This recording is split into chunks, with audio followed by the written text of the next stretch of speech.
My name is Olivia Foster, and I'm 32 years old. 6 months ago, my own sister stood in front of our entire family, 20 people at a restaurant, and accused me of trying to seduce her husband. The room went silent. Forks stopped moving. Everyone stared at me like I was some kind of homewrecker.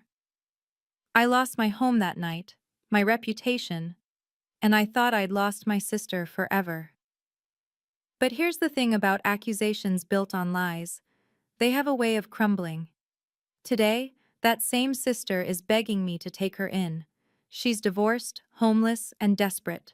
What she doesn't know is that I've been holding on to something our grandmother left me, something that changes everything. If you're watching this, please subscribe and let me know where you're watching from. Now let me tell you how this all started. Looking back, I should have seen it coming. Being single at 32 meant I had no voice in family decisions, despite paying all the house bills. When Grandma Eleanor passed 2 years ago, she left her beautiful Victorian house to both Lily and me. But somehow, when Lily got married to Mark Sullivan 6 months later, they moved in and suddenly it became their house. I was just the single sister living in the guest room of what used to be my own home. "You don't need all this space," Lily would say, spreading her wedding china across Grandma's antique dining table. "When you finally find someone, we'll figure something out." That stung. But what hurt more was how the family just accepted it. At every gathering, I was seated at the kids' table, literally, because the couples needed to sit together. My opinions on house repairs? Ignored. My request to keep Grandma's library intact? Overruled for Mark's home gym. Then Mark started getting too friendly. At first, it was small things. He'd compliment my cooking when Lily wasn't around, touch my shoulder when passing by, text me about house stuff at midnight. I kept every message, thinking I was being paranoid. "Thanks for dinner, Liv. Lily's lucky to have a sister like you," one text read at 1 a.m. "Just asking about the plumbing," he'd say if Lily noticed him on his phone. I started avoiding being alone with him. I'd leave when Lily went to work, come back only when I knew she was home. But Mark was persistent, and I was running out of excuses. The house I'd grown up in was becoming a prison, and my own sister held the key. The dismissiveness got worse every week. Lily redecorated our grandmother's bedroom without asking me, the room where I'd spent countless hours reading to Grandma during her final months. She donated Grandma's vintage dresses to Goodwill while I was at work, keeping only the jewelry for herself.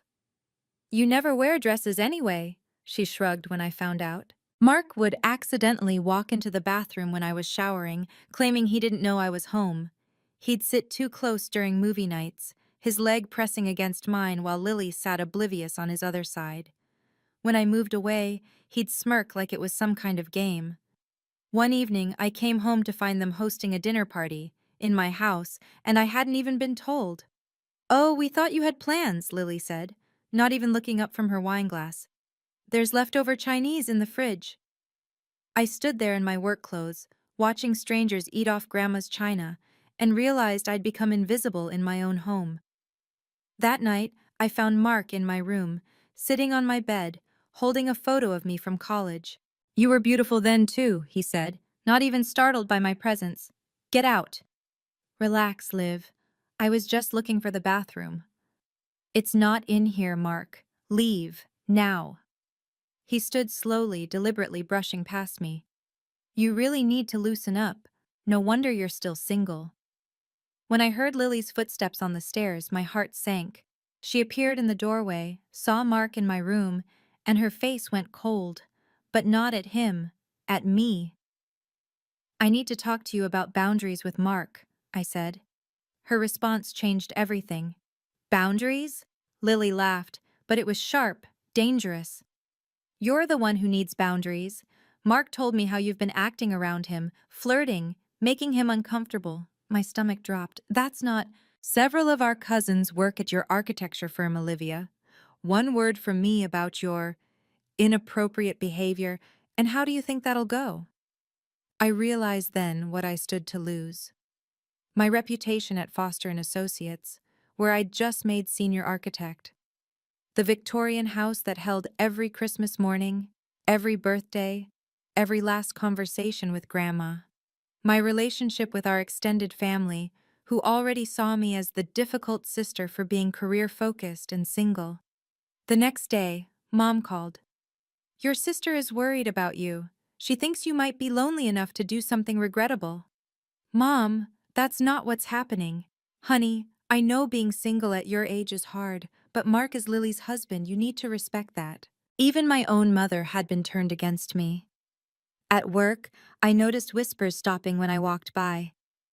My cousin Janet, who worked in accounting, avoided eye contact in the elevator. The narrative was being written without me, and I was cast as the desperate spinster trying to steal her sister's man. That evening, I found Lily crying to Aunt Patricia on speakerphone. "I don't feel safe in my own home," she sobbed. "Mark says Olivia makes him so uncomfortable, he doesn't want to be here when I'm not around." The lies were spreading like wildfire. My professional reputation, my family relationships, my home, everything was on the line. And Lily knew exactly what she was doing. This wasn't about Mark's behavior. This was about the house. It had always been about the house. The pressure intensified when Mark made his move. He cornered me in the kitchen one morning, sliding a check across the counter. 50,000, he said. "For your half of the house. More than fair, considering." "Considering what?" "Considering you'll need to relocate anyway, for everyone's comfort." I pushed the check back. "This house is worth 4 times that." "Not with your reputation." His smile was cold. "Who's going to believe you? The single, desperate sister who tried to break up a marriage?" That afternoon, Lily escalated. She called our cousins, our aunts, even Grandma's elderly sister in Florida. Each conversation painted me darker. By evening, I'd received 6 texts from family members suggesting I get help or take some time away. At work, my biggest client, who happened to be married to Mom's best friend, requested a different architect for their project. Just to avoid any awkwardness, they said. I was being systematically destroyed. But that night, while looking for my birth certificate to open a new bank account, preparing for the inevitable, I found something in Grandma's room that changed everything. Hidden in her jewelry box, behind the fake bottom I'd helped her install years ago, was a USB drive labeled, "For Olivia, when you need it." I didn't watch it yet. Something told me to wait, to let Lily and Mark think they'd won. But I called David Thompson, my friend from law school who'd become a successful estate attorney. "David, I need you to check something. Did my grandmother file any additional documents before she passed?" His response made my hands shake. "Actually, yes. A new will, properly notarized and witnessed. But Olivia, why don't you already know about this?" I was starting to piece together Grandma's final chess move. I confronted Lily that night while Mark was at his weekly poker game. She was sorting through Grandma's china, marking pieces with sticky notes, probably deciding what to sell. "We need to talk about Mark's behavior." She didn't even look up. "You're jealous of my happiness. He texts me at midnight. He comes into my room." "You're pathetic." She finally met my eyes. "Do you know how embarrassing it is? Having a sister who throws herself at any man who shows her kindness. Control your husband, Lily. Maybe if you had one, you'd understand boundaries." "I understand that your husband is—" The front door opened. Mark walked in, supposedly from poker, but I could smell perfume. Not Lily's brand. "What's going on here?" He moved to Lily's side immediately. "Olivia's making more accusations," Lily said, her voice trembling perfectly. Mark's face hardened. "She knows about the texts, Olivia. I told her you've been reaching out to me, begging me to meet you alone. It's sick." I stared at him. "You told her I've been texting you?" I showed her everything. He pulled out his phone and there they were, messages from my number I'd never sent. "Please meet me tonight. Lily doesn't have to know. I need you." My hands went cold. They'd planned this, every detail. "Those aren't real." "Stop." Lily stood up. "Just stop. I can't do this anymore. I want you out." "This is my house too." "Not for long." Mark wrapped his arm around Lily. We're calling a family meeting. Next week. The whole family needs to know what kind of person you really are. Lily smiled then, and it was nothing like the sister who used to braid my hair. 7 days, Olivia. Find somewhere else, or I'll tell everyone the truth about you. The week that followed was torture. Lily made her preparations like a general planning an invasion. I heard her on the phone with relatives, her voice dripping with false concern. I didn't want to burden everyone, but it's gotten so bad. Yes, the family dinner on Saturday. We need witnesses. We need support. She posted on social media about difficult family situations and protecting your marriage, garnering sympathy from friends who didn't know the real story. Mark played the wounded husband perfectly, telling his golf buddies about his uncomfortable home situation. I spent those 7 days differently. I visited David's office, where he showed me the new will, dated just 1 month before Grandma died. The house is yours, Olivia, completely. Lily gets a monetary inheritance, but the house? That's all you. Why didn't anyone tell me? Your grandmother specified it should only be revealed if necessary. She wrote a letter explaining why. Want to read it? I shook my head. Not yet. Is there anything else? David smiled. Check your grandmother's safety deposit box. She left something specifically for this situation. At the bank, I found the USB drive contained a video. Grandma, frail but sharp-eyed, speaking directly to the camera. I watched 30 seconds, enough to know this would change everything, then stopped. The timing had to be perfect. The night before the family dinner, Lily made one last play. She moved my belongings to the garage while I was at work. When I came home, she was repainting my room. Just getting it ready for a nursery, she said sweetly. Mark and I are trying for a baby. You understand, don't you? A real family needs this space. There's a family dinner next week. We'll discuss this properly then, I said, echoing Mark's words from days earlier. Lily's smile faltered slightly. She hadn't expected me to be calm. The morning of the family dinner, I prepared like a lawyer heading to trial. Every document organized, copied, and secured. David would arrive separately, briefcase in hand, ready to authenticate everything when the moment came. I'd discovered more than just the will. In Grandma's safety deposit box were receipts, proof she'd paid for the house renovations Lily claimed were theirs, bank statements showing I'd covered utilities and property taxes for 2 years. Even a handwritten note from Grandma. Olivia, your sister's greed will be her downfall. Be patient. Be smart. The truth always wins. That afternoon, I received an unexpected text from an unknown number. Check his Instagram. Sarah from accounting. Sarah Chen from Mark's company. Her Instagram told a story. Photos at conferences where Mark appeared in the background, weekend team-building trips, and one particularly damning image.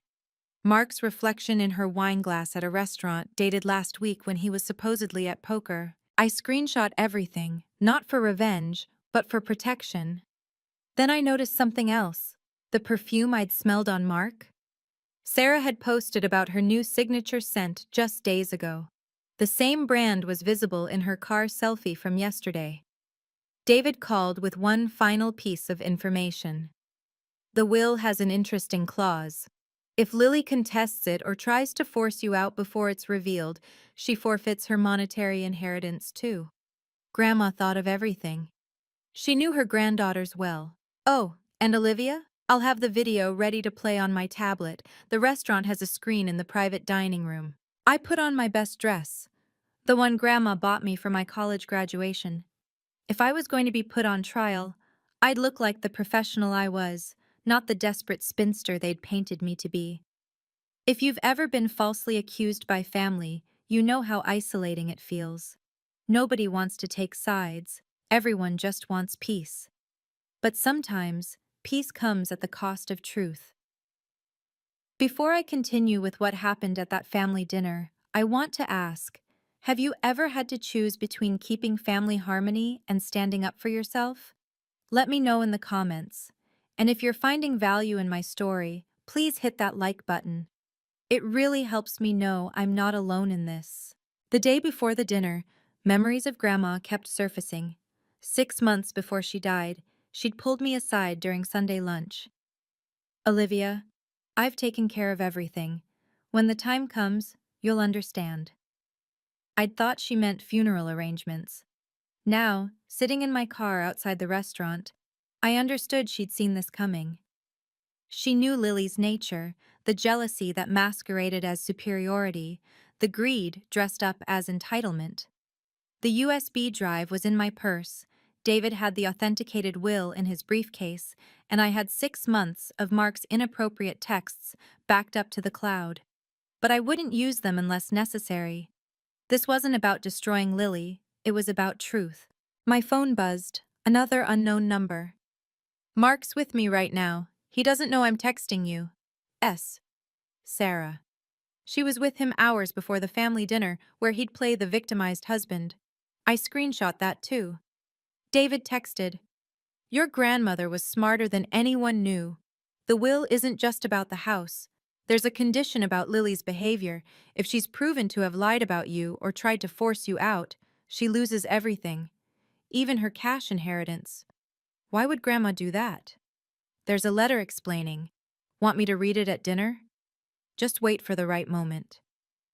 I thought about Lily and me as children, sharing a bedroom, whispering secrets after lights out. When did my little sister become someone who would destroy me for a house? Walking into the Golden Palace restaurant, I saw our family through the windows.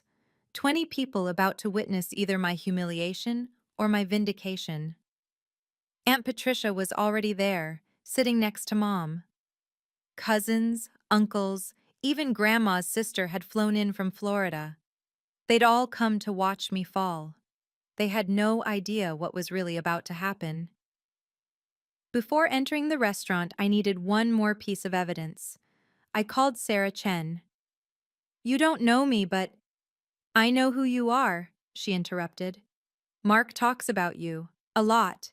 It's weird how obsessed he is with you." "Obsessed?" "He shows me your photos. Says you're pathetic, but he can't stop talking about you. How you dress, what you cook, how you smell. It's creepy. That's not why I'm with him, though." "Then why?" "He promised to leave his wife. Been promising for 6 months, but today he said after tonight he'll be free to do whatever he wants. That you're being handled." My blood ran cold. "Sarah, he's using you." "I know. Found out he's been seeing someone else, too. Rebecca from legal. I'm done with him. Want some ammunition?" "What kind?" Screenshots of him bad-mouthing his wife, calling her stupid, saying she's frigid, that he only married her for her inheritance. Also, he's been looking up the value of your house, has a realtor ready to list it. "Send me everything." Within minutes, my phone flooded with evidence. Mark hadn't just been unfaithful, he'd been planning this takeover for months. One text to Sarah stood out. "Once we get the sister out, I'll convince Lily to sell. She's too dumb to realize the house is worth a fortune. Then I'll divorce her, and we can be together." Sarah sent one more thing. A voice recording of Mark from that morning. "After tonight, Olivia will be destroyed. The whole family will think she's a homewrecker. Lily believes everything I tell her. It's almost too easy." I forwarded everything to David with one instruction. "If things go badly, play this." Walking through those restaurant doors, I felt Grandma's presence beside me. The truth was about to set us all free. The Golden Palace's private dining room fell silent when I entered. 20 pairs of eyes tracked my movement to the only empty seat, at the far end of the table, quarantined like a disease. Lily sat at the head, Mark beside her, playing the devoted husband. She wore Grandma's pearl necklace, the one meant for me on my wedding day. The message was clear. I'd never need it. "So glad you could make it," Lily said, her voice dripping false sweetness. "We were worried you might not show." Aunt Patricia shifted uncomfortably. Mom wouldn't meet my eyes. My cousins whispered behind their hands. The judgment was palpable, pressing down like humid air before a storm. I sat down, back straight, hands folded.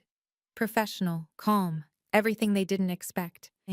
Before we order, Aunt Patricia said, I think we need to address the elephant in the room, the house situation. Yes, Lily jumped in quickly.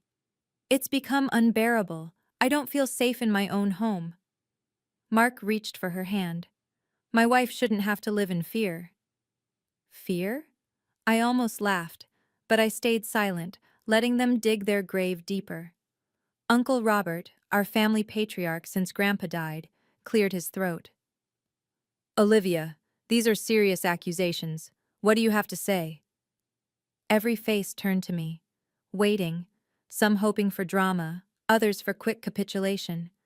I saw David enter quietly, taking a seat near the door. He gave me the smallest nod. I think, I said slowly, we should hear exactly what Lily's accusing me of.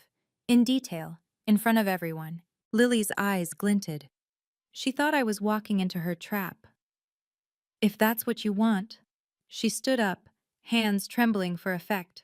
The performance of her life was about to begin, and she had no idea it would also be her last. Lily pulled out her phone with shaking hands. I never thought my own sister would try to destroy my marriage. Her voice broke perfectly on cue. These are texts Olivia sent my husband. She connected to the restaurant's screen, displaying the fabricated messages for everyone to see. Please meet me tonight. I dream about you. Lily doesn't deserve you. Gasps rippled through the room. Aunt Patricia covered her mouth. Mom's face went pale. And there's more. Mark stood, playing his part. She comes into our bedroom when Lily's at work, leaves notes under my pillow. I've tried to be kind, understanding she's lonely, but it's become harassment. That's enough, Uncle Robert said. But Lily wasn't done. She walks around the house half-dressed when Mark's home. She accidentally touches him every chance she gets. Last week, I found her in our bed, claiming she was looking for something. The lies stacked up like kindling, each more outrageous than the last. My cousin Janet was recording on her phone. Others looked at me with such disgust I wanted to scream. But I stayed silent, calm, waiting. I think it's best if Olivia moves out immediately, Lily concluded, tears streaming down her face, for everyone's safety and peace of mind. The room erupted, voices overlapped, some defending me half-heartedly, most supporting Lily. This was her moment of triumph. She'd won, or so she thought. I stood slowly. The room quieted. Are you finished? I asked. There's nothing more to say, Lily sniffled. The evidence speaks for itself. It does, I agreed. But first, ask Mark about Sarah. Mark's face went white, not pale, white like paper, like death, like truth finally catching up. I don't know what you're... Sarah Chen, from accounting, or would you prefer we discuss Rebecca from legal? Don't try to deflect, Lily snapped, but I saw the flicker of doubt in her eyes. This isn't about Mark's colleagues. You're right, it's about the truth. I pulled out my phone. Mark, would you like to explain this text you sent Sarah this morning? I read it aloud. After tonight, Olivia will be destroyed. Lily believes everything I tell her. It's almost too easy. That's fake, Mark slammed his hand on the table. She's making things up. Am I? I turned to the screen. Should I show everyone your Instagram activity, or the hotel receipt from last Tuesday when you were supposedly at poker? The room buzzed with confusion. Lily grabbed Mark's arm. Don't let her manipulate you. She's desperate. Mom finally spoke. Olivia, even if Mark... That doesn't excuse what you've done. The family rallied around Lily again. My evidence of Mark's cheating only made me look more guilty, like I was trying to break them up. She's clearly obsessed, Aunt Patricia said. Now she's stalking his social media? This is sick, someone muttered. I felt the walls closing in. Even with proof of Mark's infidelity, they'd twisted it to support their narrative. The desperate spinster trying to destroy her sister's marriage. Uncle Robert stood. I think we've heard enough. Olivia, for the sake of family peace, you need to move out. Tonight. I agree, Mom said quietly, and that betrayal cut deepest. I looked around the table at faces I'd known my whole life. Not one person defended me. Not one questioned Lily's story. I'll move out by month's end, I said. Lily smiled triumphantly. Tonight. Month's end, I repeated. But first, ask Mark about Sarah. The truth always finds its way out. Always. 6 months later, everything had changed. I'd moved into a nice apartment downtown, using the money I'd saved for house repairs. Lily and Mark had lasted exactly 3 more months before Sarah Chen showed up at their door, pregnant and demanding answers. The divorce was ugly.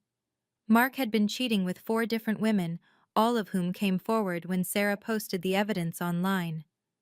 Lily lost the house in the settlement. Mark's lawyer argued she'd inherited it jointly, making it marital property. Without the real will revealed, she couldn't prove otherwise. Now, at 2 a.m. on a rainy Tuesday, my phone rang. Lily. Olivia? Her voice was broken, real this time. I'm sorry, I'm so sorry. What do you want, Lily?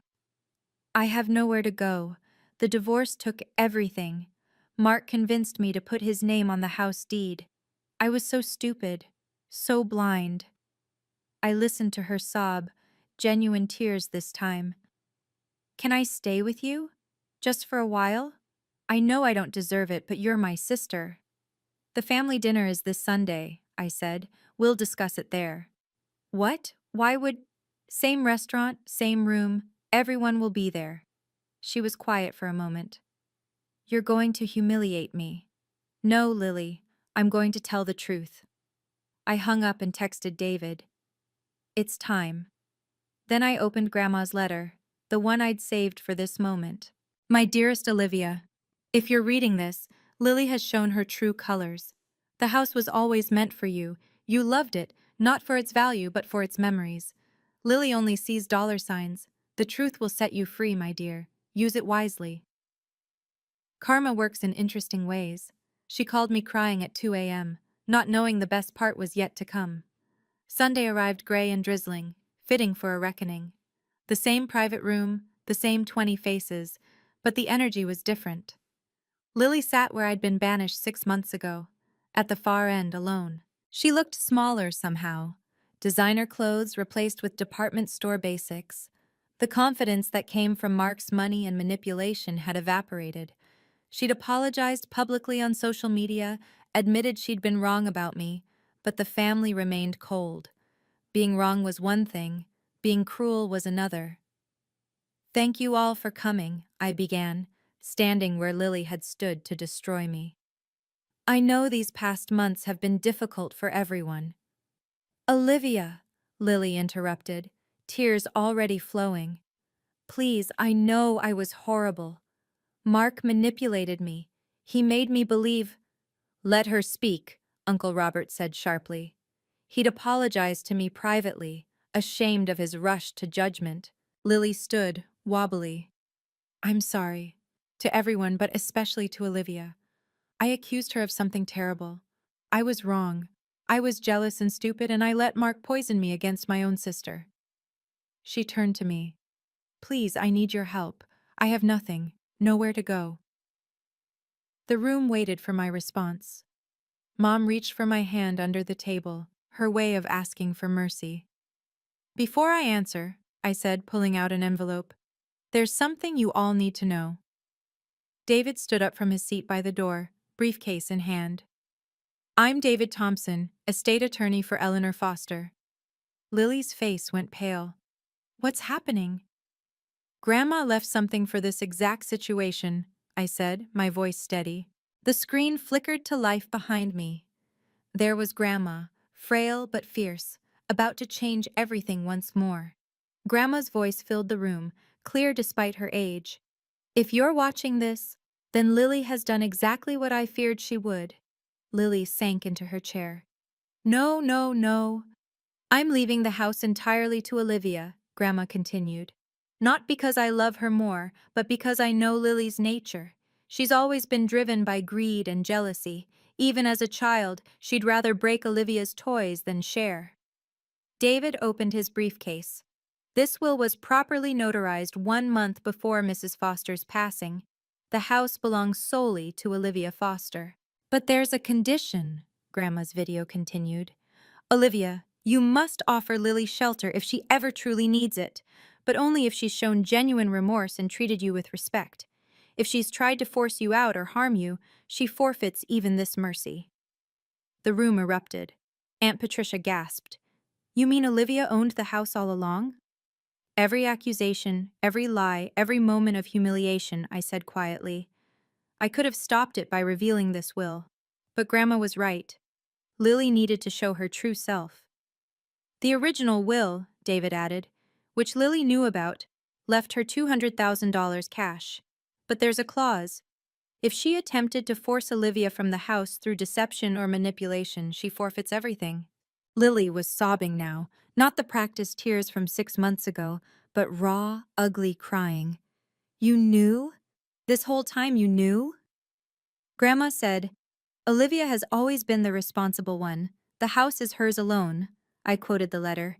"She saw through you, Lily. She always did."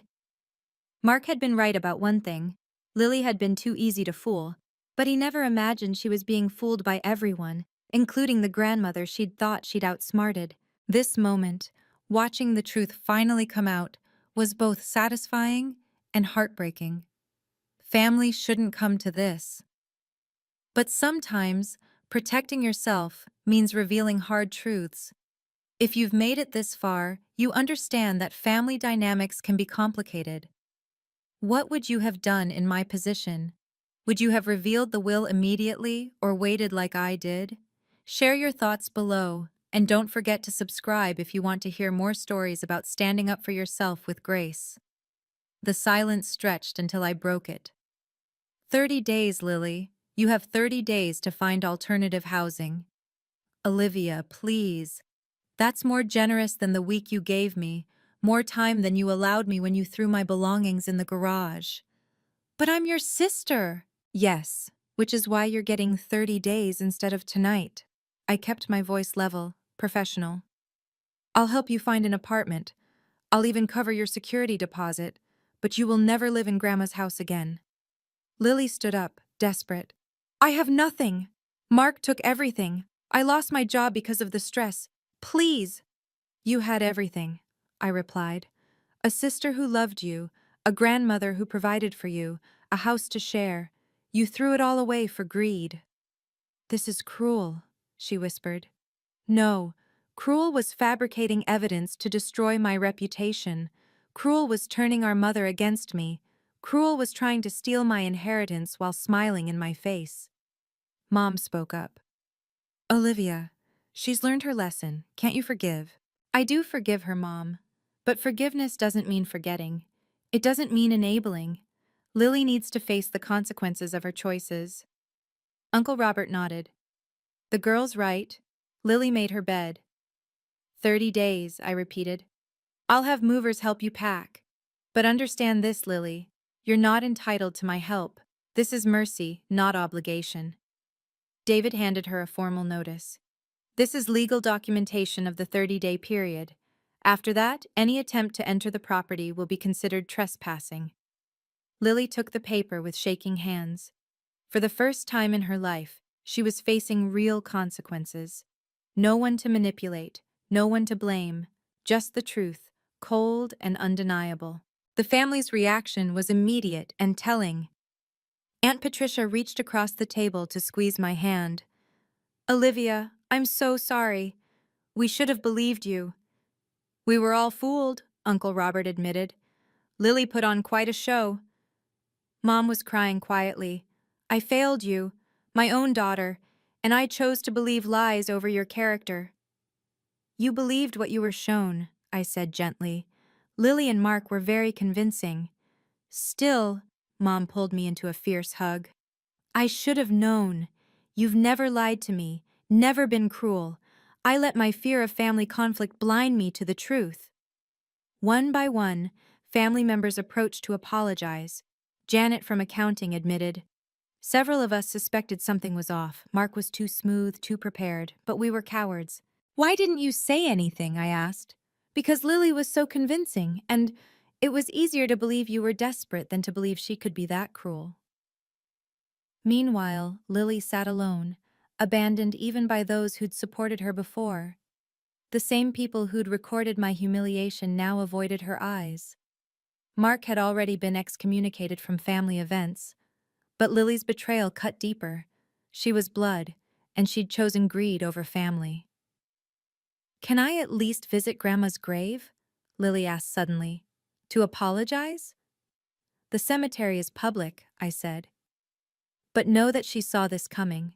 She tried to protect both of us, me from your greed, and you from yourself. "I forgive, but I don't forget," I added, looking directly at her. "Trust, once broken, needs time to rebuild. Maybe someday we can be sisters again. But that day isn't today." The family nodded in agreement. Boundaries weren't cruel, they were necessary. The 30 days passed quickly. Lily found a small studio apartment across town, a far cry from Grandma's Victorian, but clean and safe. I kept my word about the security deposit and first month's rent, transferring the money directly to the landlord. "Thank you," she texted. Nothing more. The consequences rippled outward. Without Mark's connections, Lily struggled to find work in her field. The divorce had revealed her role in trying to force me out, making her toxic to employers who valued integrity. She eventually found a position at a call center, honest work, but humbling for someone who'd lorded her marketing director title over me. 3 months after the revelation, she sent a longer message. "I'm seeing a therapist. She says I have narcissistic tendencies learned from watching Mark. I'm working on it. I know you don't owe me anything, but I wanted you to know." I helped her find a better job through a contact who didn't know our history. Not out of obligation, but because Grandma would have wanted me to show mercy once Lily showed genuine change. The position paid less than her old job, but offered stability and a chance to rebuild. "Why are you helping me?" she asked when I sent her the job listing. "Because you're still my sister. But understand this. I'll always be your sister, but I'll never be your safety net again." She nodded, finally understanding the difference between love and enabling. Mom told me Lily had started volunteering at a women's shelter, working with others who'd lost everything in divorces. "She tells them about what she did to you," Mom said, uses it as a cautionary tale about greed and jealousy. Perhaps she was learning. Or perhaps she was performing again. Time would tell, but I wouldn't be close enough to find out. With Lily gone, I finally made Grandma's house truly mine. The room Lily had started painting for a nursery became my home office. Mark's gym equipment was donated, and Grandma's library was restored. Every corner reflected the peace I'd fought to earn.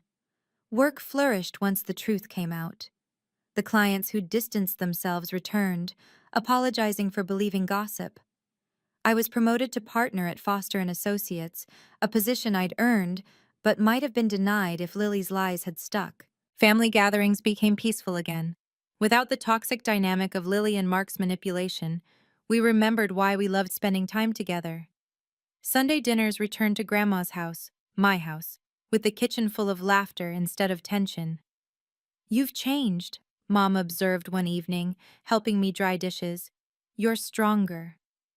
I always was strong, I just stopped letting people convince me otherwise. David Thompson became a regular dinner guest, and eventually, something more. "I admired how you handled everything," he admitted. "Patient, strategic, but never cruel." "Grandma taught me well," I replied. 6 months after everything settled, an envelope arrived addressed in Lily's handwriting. Inside was a wedding invitation. She'd met someone new, a teacher who knew her history, and chose to love her anyway. The note attached said, "I don't expect you to come, but I wanted you to know I'm trying to do better this time." I sent a gift, but didn't attend. Some distances are necessary for healing. The house felt different now, lighter, warmer, more like when Grandma was alive. Her portrait smiled down from above the fireplace, and sometimes I could swear she was proud. Sometimes the best revenge is simply living well, surrounded by people who respect you, and boundaries that protect you. Looking back now, a year after that second family dinner, I understand what Grandma tried to teach me. Boundaries aren't walls built from hatred, they're fences built from wisdom. They say, "I love you, but I love myself too." Lily sends Christmas cards now. Brief updates about her life, always ending with, "I understand if you don't respond." I send cards back, equally brief, equally distant. She's remarried, seems happy, and claims she's different. Maybe she is. But trust, once shattered, can never be fully restored, only rebuilt into something different, more cautious, more aware. The house stands as a testament to Grandma's wisdom. She knew that leaving it to both of us would have destroyed our relationship completely. By giving it to me alone, with conditions for mercy, she forced Lily to face her true nature while protecting me from it. Even in death, she was still parenting us, still teaching us who we really were. I've learned that family isn't about blood, it's about respect. The cousins who stood by Lily when she lied were cordial but not close. The aunt who immediately believed the worst of me? She's invited to gatherings but no longer trusted with secrets.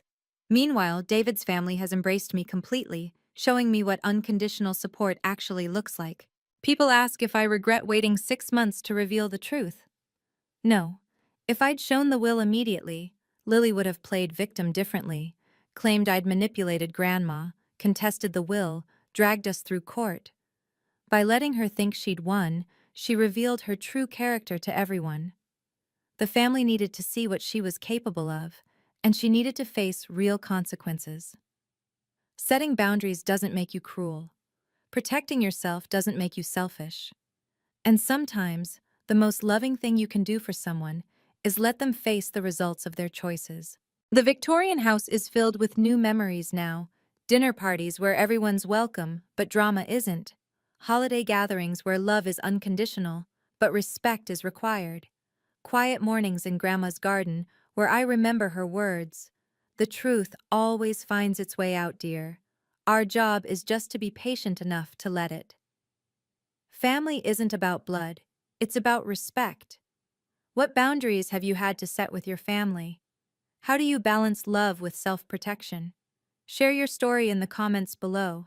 Sometimes knowing we're not alone in these struggles makes all the difference.